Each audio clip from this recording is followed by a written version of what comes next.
Social মিডিয়াতে কাজ করতেছে, এনজিওর সাথে যুক্ত, ওনার এই কর্মের দ্বারা আমরা অনেক প্রতিশ্রুতি পেলাম। আমরা সব ছেলে পেলে এটাই ডিসাইড করছি যে সমাজে কিছু করতে পারি আর না পারি, দাদা যেরকমভাবে নিজের পদক্ষেপ চালায় যাচ্ছে ওর পিছনে আমরা সব সময় সহযোগিতা থাকবো।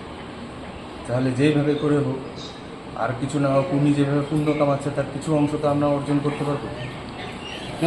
কিসের তরফ থেকে সংবর্ধনা আমরা যেখানে বসত বাড়ি ওইখানকার সব ছেলে পেলে মিলে একটা ডিসিশন নিলাম যে হ্যাঁ ওইখানকারই ছেলে পেলে মিলে ডিসিশন।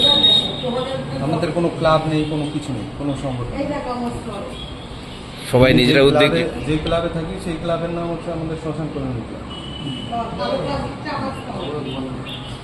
কীরকম লাগছে সংগঠন? খুব ভালো। আগামীতে এরকম একজন সাকসেসফুল মানুষের হাত যদি আমাদের মাথায় থাকে তাহলে আমরা সারা জীবন ভালো কর্মই করি। কি নাম আপনার? আমার নাম টুকাই দাস। ছোটো ছোটো ভাইরা এসছে সমবেদনা করল আমার সোশ্যাল ওয়ার্কের কাজে, যে উদ্যোগ আনন্দ লাগছে। তো কাজকর্ম যেন আমি ভালোভাবে মানুষের জন্য করতে পারি, মানুষের বিপদে পাশে দাঁড়াতে পারি। মানুষের কালকেও আমার একটা বড় প্রোগ্রাম আছে মুক্তধারা ফাউন্ডেশনের ওল্ড হোমের নিয়ে, ওটাও আমি কালকে পালন করতে যাব শিলিগুড়িতে। আর এই ছোটো ভাইদের যারা এসে আমাকে সম্বোধন করলো তাদের জন্য আমার শুভেচ্ছা থাকবে।